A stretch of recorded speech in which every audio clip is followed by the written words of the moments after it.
So for the level 2, it is asking us, it tells us the table contains equivalent ratios between x and y.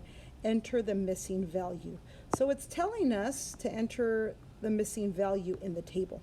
And it's also telling us that these are equivalent ratios. So what we need to look for, the minute I see that, I tell myself, okay, then I need to find a pattern.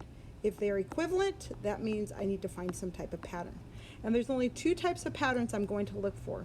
Either when x is being multiplied or when x is being added.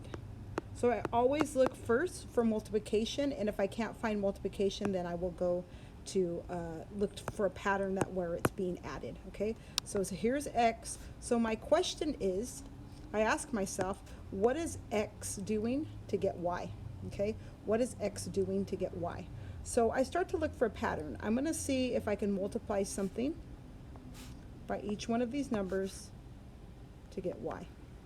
For instance, for the first one, where you see 7, so I'm going to ask myself, is there anything that I can multiply by 7 to get 28? And yes, there is. It's 7 times 4 equals 28.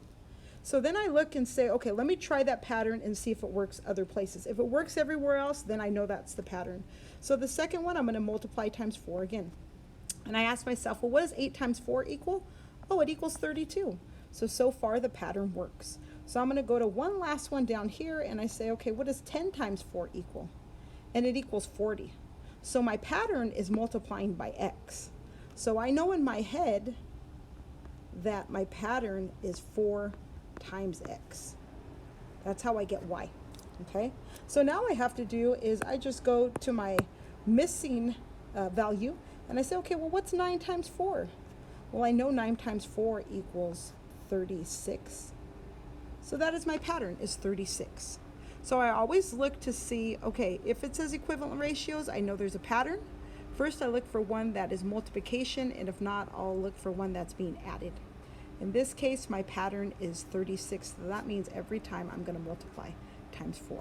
So what do I punch in for my answer? I will type in 36.